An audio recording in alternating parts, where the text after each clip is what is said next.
Hey, what's up, everybody? Chris Martinez here. I am the host of Operation Agency Freedom. And of course, in my day job, I am the CEO and founder of Bloom, where we work with marketing agencies and provide management consulting and technology to increase profit, maximize your agency's value, unlock your potential, and achieve an 8-figure exit.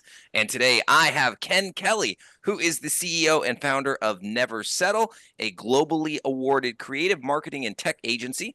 He has a passion for life and is an advocate for the marginalized with both Fortune 100 and Silicon Valley leadership leveraging business to solve complex problems. He's also got a baby on the way, should be here in a couple days. Welcome to the show, Kenn. Thanks so much for joining us. Thanks, man. That was a mouthful. You did great. Hey, I'm doing my best. I feel like I could use a glass of water, but yeah, I'll get through it. I'll get through it. Well, thanks for joining us. So you're in Denver, I believe, or outside of Denver? Yeah, Are you a Colorado native? I am. Awesome. Yeah, me and my So wife. interesting. Okay. So I want to start the show in a little bit different way because before we jumped on and started recording, you were giving me a little bit about your background. And I hope this doesn't sound offensive or whatever, but by looking at you, I would have never guessed that you had the upbringing that you did. So why don't we start there? Because, you kind of mentioned you had a troubled childhood, which I connect with as well. And can you just, don't have to go into all the details, but I think this will set us up for a lot of the other questions that I have for you. Yeah, and I don't know if I'd say troubled childhood, but I definitely came from a broken home. Yeah. And there were a lot of great things in my childhood, and a lot of really really nasty things as well. Yeah. And so I think when I look back, I'm just grateful for all the good things, and I also see some of the really hard things, how they formed me into who I am today. Some of my strengths and some of my weaknesses as well. I think generationally, when you look back, like my grandparents had some really rough stories in their lives, and then my parents had really rough stories, and then that kind of flowed into my life. And yeah, just I think between my mom and dad, there's 8 marriages just between the two of them. And what's amazing is like everything's been redeemed. So I have an incredible relationship with my mom, incredible relationship with my dad, and all my brothers and sisters, great relationships. But yeah, there was a lot there. Parents were lots of drug use. I was exposed to violence, drugs, mental abuse, physical abuse, sexual abuse as a kid, and all of that definitely had major influences in my life, like I said, and some of it was shaped me for the better and some of it for the worse. Yeah. Like, I know yeah, go ahead. I was going to say, I know you said that, you graduated high school with a 1.6 GPA, and then Yeah. you were able to get into a state school, which is incredible. And then you ended up graduating magna cum laude, which is amazing. So like if you look at where you came from and then where you landed at 22, 23 years old, and then went on to work for a major Fortune 500 company, there's not a lot of people that have this type of story, you know? Yeah, I had a lot of drive, and I just needed the right influences. Hmm. And I think, and again, even going back to my childhood, like there were really great moments, and there were great mentors and people that showed up when the people that were supposed to show up for me didn't. And so there's like this mixed bag. But college was really just, there was an inciting incident. And first day on campus, I was in a sociology 101 class. There's 500 students in the class, Hmm. and this lady who had a full on mullet, Hmm. military boots, was a professor, but also worked at the local jail. I'm in class, and she tells us, she goes, I have three classes. There's 1,500 students, and this year I'm only giving out 3 A's, but I will not give one out to anyone in this particular class. And it did something to me, and it pissed me off. And I went back to my dorm, and I was like, who is this woman going to tell me what I can and can't do? Yeah. And I ended up meeting with her probably every 2 weeks, because I was determined to not let her tell me what I could and couldn't do, Yeah. but meeting with her to find out, like, what do I need to do well? And all this. And it was a challenge where she told me I couldn't do it, and she ignited this fire in me. And as soon as I started gaining traction in that class, I realized I could do this, and I thought I was really like dumb. Like I thought I couldn't. I really struggled in school, and I had that belief. And then I started gaining traction, but it was really just because someone challenged me. And my Wow. best friends know how to leverage that against me all the time. So What an amazing story. I can definitely relate to that as well. I was a sociology major in college, and I was actually yeah, a Soc 1 class where I was like, I love this. So like I think we're about the same age. I'm 44. what's interesting that I'm seeing at our age is that guys that are kind of like late 30s, early to mid 40s, a lot of the stuff from our childhood, it's really starting to kind of come back and bubble back up to the surface. Um, you're running a successful business, two businesses from what I can tell as well. We're going to talk about that. But how are you managing let's just call it trauma for lack of a better word? How are you managing that while also raising a family and running these businesses? Or what's the process that you've used to kind of turn that into a positive and not let that eat you alive? Yeah, I think with that, I was going to say this earlier, but I mean, I believe I would have probably died at 18 with a needle in my arm if it wasn't for Jesus. So like for me, my Okay. faith is everything. Like I'm a believer, Hmm. and I can tell you without a doubt, like that's the most influential thing that's changed everything for me. And That's that's awesome. like on a daily basis. Then behind that, what I've found is the daily disciplines and practices that are unwavering in my life Hmm. that anchor me to be able to show up in all these other ways. And so for a long time, I did a lot of stuff by myself. Now I'm in a community of people that are crazy like me, and it's Hmm. called Men and Women of Discomfort. And Nice. it starts at, my daily routines, I think are foundational to that. That's really the thing that's keeping me there. Yeah. Like I compete at the open level in sand volleyball, and Oh, like awesome. all that stuff is not available if I'm not doing my practices. Right. And so those, a handful of examples of that are getting at least 7 hours of sleep a night, Hmm. no phone at night or in bed, Hmm. cold shower or cold Hmm. plunge every day, Bible every day, journaling every day, Hmm. breath work every day, workout 6 days a week. Those core practices are without those, everything else falls apart, and what I've realized. Yeah. I like that. I have my routines as well. It's interesting because a lot of the social media gurus are now crapping on the routines. It's not necessarily what you're doing. In my opinion, it's not what you're doing, it's the routine of it, and that you are controlling the morning and you are creating these habits that allow you to seize the day. I know it's kind of like a cliche. Is that how you feel about it as well? To me, I think I think it's partially both, but mostly I think there is just these radical benefits. It's like breath work, meditation, Hmm. reading, Bible, prayer for me. All those are what are going to ground me Yes, to get through the day. So they have like a very 100%. physical impact. And then nothing is separate, right? So your physiology, the physical things you're doing with your body impact your sociology, right? Hmm. Like, and people try to disconnect those. I think it's 30-minute workout is equivalent of taking like a Ritalin and a Prozac at the same time. Like it does the same thing neurologically to you. Right. So those things have, like, to me, they're like very specific, like inputs and outcomes and output. And then Yeah. you have these other things that, cold therapy is good for neurogenesis and generating new cells and health. But the mental aspect of doing something I don't want to do every day Right. and then doing it is building resilience in me for when I'm having these hard moments at work or Right. whatever's going on in life. Which we all go through as entrepreneurs. It's part of what we signed up for, right? Yeah. I love that process. All right, so let's shift gears. So your agency is called Never Settle, which I love, and I'm now thinking about that professor that you had, and you weren't going to settle for a B. You were going to figure it out, right?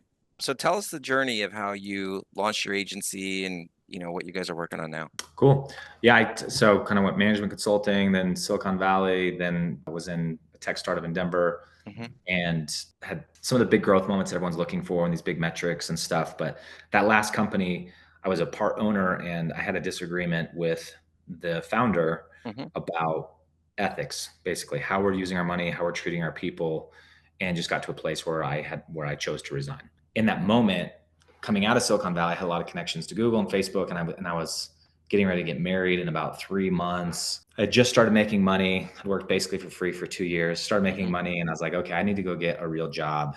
Hmm. And I started applying for some of those bigger companies. And I was walking through the cubicle farm on a final interview of one of those businesses. And like, I felt like my soul was like shriveling. And I just walked out and I was like, I just can't, I'm not wired for this. I can't do it. Like, it Yeah. would be like soul crushing to me to be like tied to a desk and in a cubicle. So walked out of there and was just like, I'm gonna try again. I gotta go to my bride or my future to be bride and say, Hmm. hey, hey babe, I know you're trusting me with your whole life, and I just started making money after making no money for 2 years, but I'm going to start over. Like, are you good? And she said yes. And I started Never Settle. And it was kind of based out of that premise of my previous companies, of really high performance companies in Silicon Valley and management consulting, but driving people into the ground. And then this experience I had where ethically I didn't agree with how it was run. And she said, what would it look like to do something different? And so I didn't even know I was going to be an agency. I didn't know what the word agency was. Like, honestly, I was What just year like was this approximately? 2012. Okay. So yeah, So I was, same year I started my agency.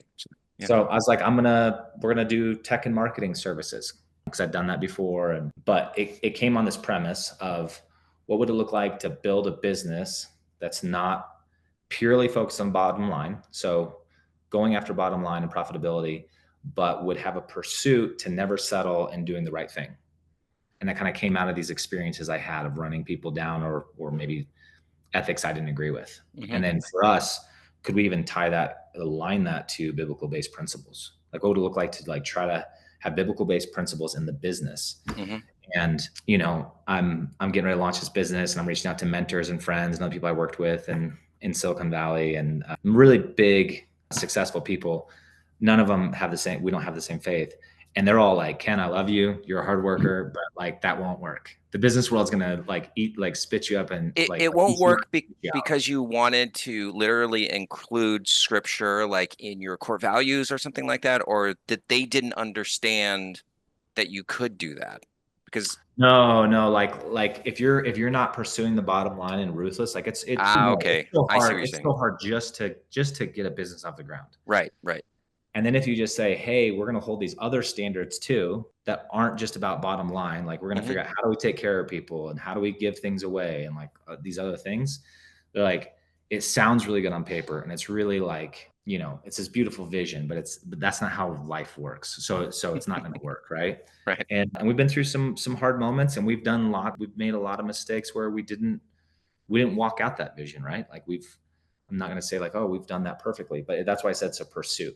It's a pursuit of trying not to settle and doing those things. And we're still alive today. So yeah.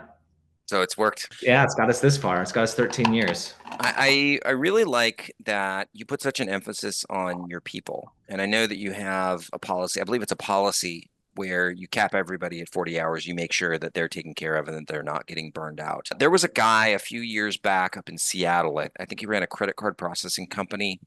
And he said the minimum salary that I'm going to pay everybody at my company was like 70 grand. And that was like groundbreaking at the time. Do you remember that story? Yeah. Yeah. And so everybody was like, that's crazy. That's not going to work. And he's like, well, I think it will. And then I think the follow up is that they're doing incredibly well. Obviously, yours is a little bit different. Like you didn't have that minimum salary, but I think the motivation kind of was similar in the sense that you wanted to really put taking care of your people at the forefront of the business with the faith that they would then be able to help the company grow and serve clients.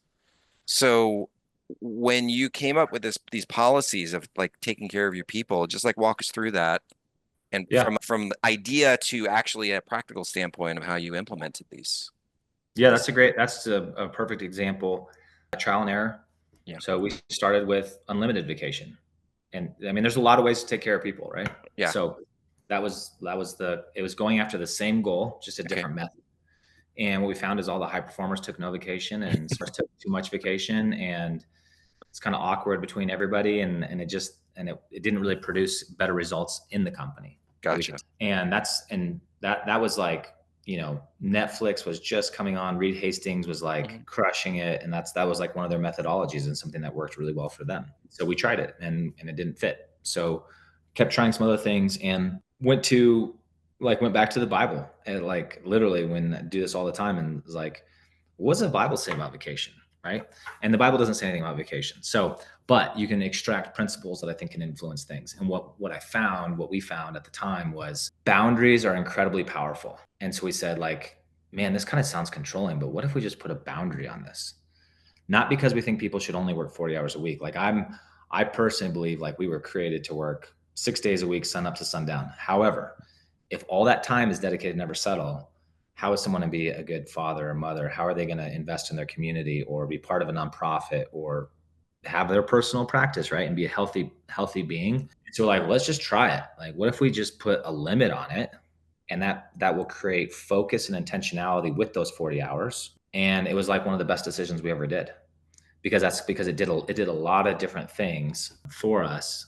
One of those is create focus. It created urgency. So if you can work as many hours as you want, you show up and you actually kind of lollygag around your desk, and you might, but if you're like, oh my gosh, I got to hit a deadline and I've got like 8 hours to do this today, it creates a little bit of urgency and focus, and also prioritizes what's the most important thing for today, instead of, so creates urgency and focus. And then the prioritization is really interesting. Like an example of that would be, sometimes people, they know they have this looming deadline on Friday, kind of screw around all week, and then Friday put in, 16 hours. Well, if you're already at 32 hours, 16 hours isn't there. So, and your brain knows that. So your brain's starting to say, what do I need to do to hit my deadline? And so it really creates focus on priorities. So I just saw a ton of value of putting a boundary and a limit around this. And I think our staff did too. And then now it's a competitive advantage when we're hiring somebody, right? Because someone might say, hey, I feel like we pay pretty aggressively in general now. And that's taking time, right? You can't do that in the beginning. Right. But I think we pay aggressively, although I'm sure we're not the highest. But when someone's looking at us and we're going to offer them a salary, I say, okay, so your true hourly rate though is 280 hours, which is 40-hour weeks for 52 weeks. So your hourly rate is X. If you're looking at someone else and you're going to work 60 hours a week, your hourly rate is this, right? So we're actually paying you more. Right. That's a great way to break it down. Yeah. Okay, I got a question about this though. It sounds good, but how do you enforce this? What are you going to do? Like turn everybody's computer off at 5 o'clock? Yeah, I mean, trust is the foundation to, I think, a healthy company culture. So we track all of our time to the minute, and that's ties to one of our core values of stewardship. We do a lot of billable work, and so we track our time literally to the minute. So if a client hires us and to build a landing page or optimize for SEO or marketing campaign, and we do 2 hours and 13 minutes of work, they're going to get billed 2 hours and 13 minutes of work. Interesting. So we have the whole team, including myself, on timers all the time. That's one of the reasons, stewardship.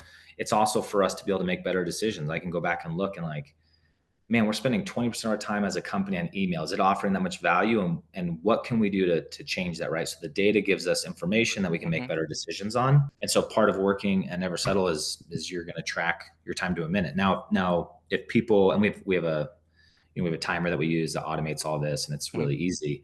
What's the tool, if you don't mind me asking? We use Harvest. Okay, cool. Perfect. Yeah. I think everybody knows Harvest. Yeah.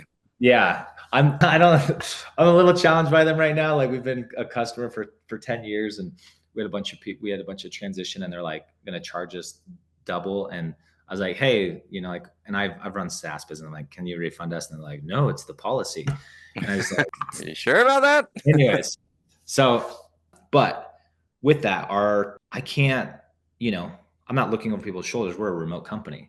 So if somebody wants to lie about their time, they can, but that's where it comes into, hopefully we have a healthy company culture that we're creating a space where people are being honest. Right.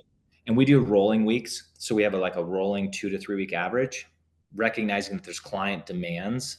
Or some people use it to their own advantage. Some people are like, man, I want to take Friday off next week and do a 3-day weekend. So I'm going to work more the previous 9 days. How do you manage client expectations? Because sometimes it doesn't happen very often, especially if you're running your agency well, but sometimes there's things that pop up and it's a Friday afternoon and it's like, man, if we can't turn off our computer because then the client's going to be put out, how would you just say, make it up the following week and get some more time off, or that's those rolling weeks. So someone might work 50 hours this week, and then the next week or the next 2 weeks work 35 apiece. So it's not a hard science, but basically a rolling 3 weeks. I'll take it up one more level. As a company, we take Friday night at sunset off to Saturday night at sunset off as a 24-hour Sabbath for the company. Okay.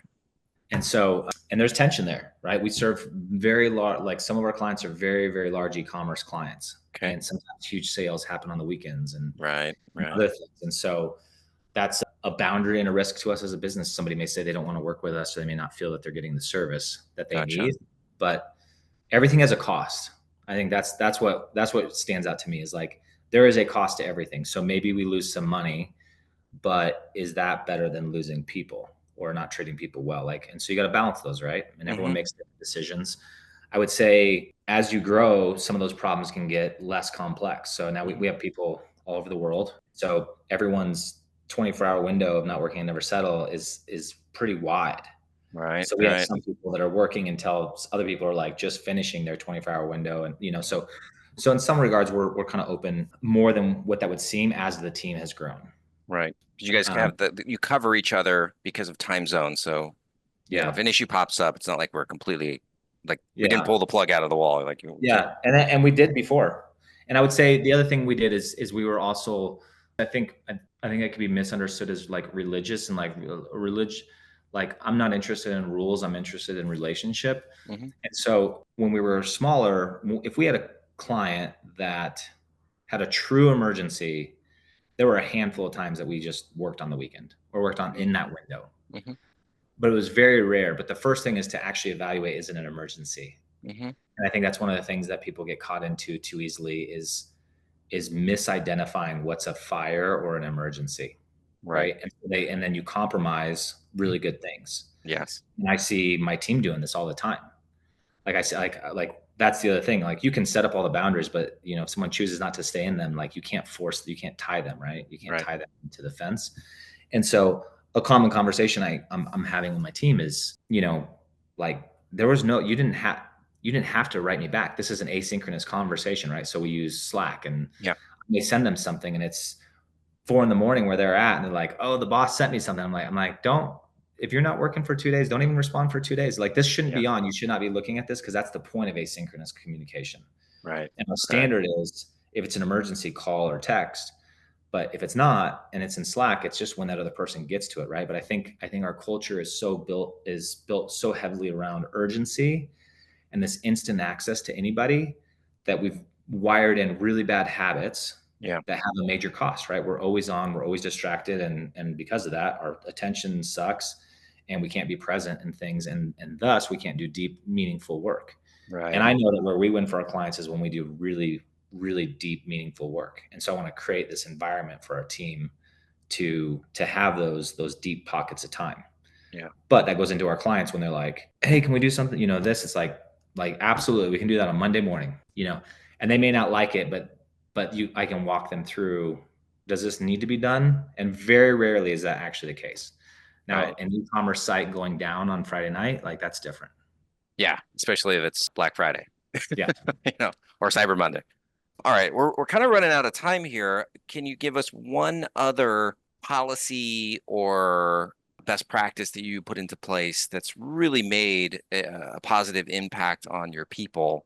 I would say both on the people, but also like on the bottom line, like on your profit. Or did I get all your best stuff already? No, I'm just thinking about I'm a big fan of like true value, not vanity metrics. Yeah, I think in the agency space, since that's the audience we're talking to, yeah, I think one of the best values that we try to emulate with our clients is making everything that we do have value even before a client's on board. So if I'm on a call with a client and they're evaluating us or a potential client and they're evaluating us in other agencies hmm, and I see something that's a game changer, I don't try to sell them management consulting and then like have that in my back pocket. So right when we start, I'm going to like make a huge difference in their business. I just tell them right away, like, hey, this is what I'm seeing, and I'm trying to lead our staff to constantly be giving value, not trying to get paid to do that. Like if you see it, like name it.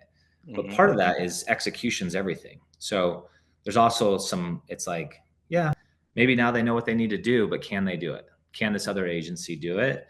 And what is in a world where everything is like quid pro quo, like what is it like just to like get an answer? My worst sales experience, because people are constantly, spamming me with new products and all this stuff. And I don't know how they get my email, and every now and then I'm interested. And I'm just okay, like, hey, can you tell me how much this, like, I'll have like 3 questions and they can't just do it. Right. We got to schedule a call. And it's yeah, like, I don't have time to schedule a call for every person that's trying to sell.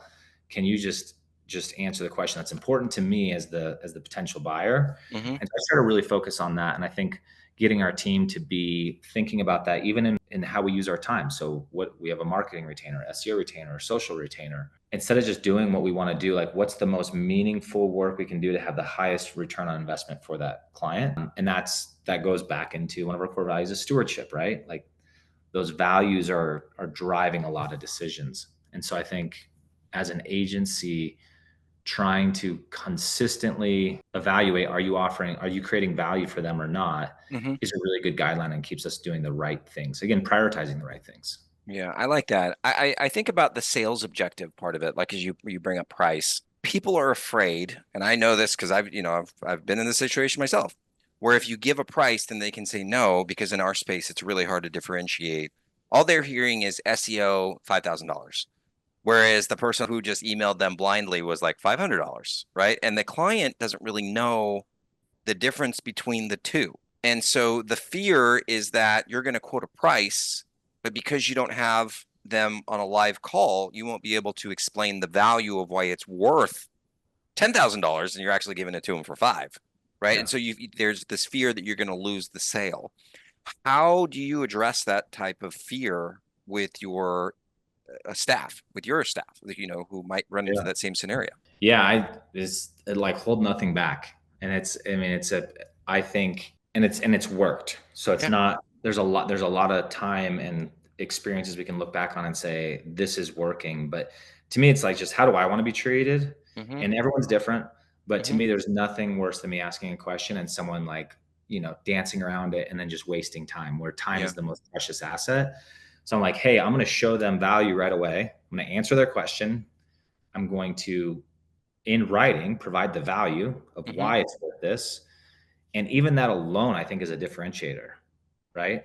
And how I present it, like, am I communicating really well and really clearly of what we're actually going to do? If I'm doing that, that shouldn't be any different than a call. But I think people are afraid to do something in writing. Yeah. But if your writing is really articulate, and I'm a huge fan of being distilled. That's one of our other core values, is distillation, taking something complex and distilling it down. Yeah. I think that in itself is a sales tactic of someone being like, especially someone doesn't know much about that. We'll use SEO, right? If I can actually tell them what we're going to do and how it's going to impact their business, that alone might separate me from a crowd that's like, yeah, we're going to get you first page on Google. Like, what does that mean, right? And you're going to do it for 500. Which keyword? Yeah. So I've just not been afraid to do that, and I think I've had a lot of experience that says, maybe we've lost some clients to that, but we've certainly won a lot even using that approach. Yeah, I like it a lot. Cool. All right. Well, let's wrap up here. I have one question that's kind of like going to lead you to an offer, because I do know that you started a white label company as well, doing a Webflow. Is that correct? Yeah, well, white label is one of those services, but really just, like a Webflow specific agency. Okay, awesome. Tell us a little bit about that. And I'm guessing that there's some agency owners that are listening that might want to hit you up with that offer. That's why I bring it up. Yeah, and I wrote it to you. I don't have it in front of me, but I'll tell you about the offer, and I can look that up unless you have it. But I do have it. Yeah, if you Okay. want me to just refresh. Okay, hold on 1 second. So the agency is called Always Fresh, and it's alwaysfresh.io is the URL. And we do a handful of things, but for small sites, we do a SaaS subscription model for building a site, and it's $298 a month, no upfront costs, no long-term contracts, month to month, and we'll build a website that's probably around 7 to 10 grand in estimated value. Wow. And this came out of COVID. So we saw a ton of small business owners that had no cash but needed help. And we were just trying to solve that problem. We tried a bunch of things, and we're like, well, what if we create such an amazing experience for them and website that we keep them for the long haul and we win, and they win, but they don't have this huge cash burden that they can't afford right now, especially where cash is tight. And so we launched it, and and this Always Fresh brand is $298 a month. That includes your hosting, security, 2 hours of support a month to do anything you want. So SEO, design, web page building, whatever that is. And then every 2 years, if you do 24 months in a row, we'll do an entire website refresh for free for you, which is another probably 5 to 7 grand. And that's the idea behind the Always Fresh brand, is that, technology websites in particular are being dated faster than ever. Yeah. And if you want to have a powerful brand, you have to keep your website up to date. So this just kind of puts you into a model that's extremely affordable, but allows you to kind of maintain a powerful brand experience. So how would that work if I'm an agency owner and I want, a website for one of my clients, or I want to use you as a white label option? Yeah. How would that work for me as Yeah. agency owner? So then we have a white label service of that for agencies, and it's a slight increase in price on that Okay. for us to now work through a middleman, because typically you're not going to want your client to know who we are. Yeah. If we're working directly with them, same price. But if it's a true white label solution, then we're just going to build in the cost of the project management and everything, and there's tiers within that. For anyone that wants to mention this, I think the offer was something like offering our baseline price for your first 10. I'm not sure if that's what it was, but I just had in there the always fresh, and then we could offer white label services to the audience at the same consumer prices listed. Cool. Yeah. So your first 10 offer for your first 10 at consumer prices. Love it. Awesome. What a great deal. Well, thank you so much for Kenn for being on the show. What's the best way that somebody can reach out to you other than the white label solution, obviously? Yeah. Our agency, which is just neversettle.it. Love it. Awesome, man. Well, thanks so much for being on here. Congrats to all the success. You're an inspiration to everybody. I really learned a lot from you. I feel like there's more that I could learn from you. So I'm going to be bugging you later for sure. But thanks, Chris. You're fantastic. Yeah, This was a great call. Thank you, man. To everybody that's listening, thanks so much for tuning in. Make sure you tune in to the next episode. Bye. Hey, thank you for listening. And if you enjoyed this episode, it would mean so much to me if you would subscribe to the podcast and also share it with friends, family, and basically anyone you know who will find the same value in this episode as you do. So, to get the latest from me, then let's connect on social media on the Facebooks at facebook.com or Instagram. Then you can also find us on LinkedIn, YouTube. Finally, go to our website where you can see all of our other episodes of Operation Agency Freedom. Register for live trainings on how to run a highly profitable agency, and you can see exactly how we help marketing agencies fix their operations and scale to 8 figures and beyond. Thanks again for listening, and I will see you next time.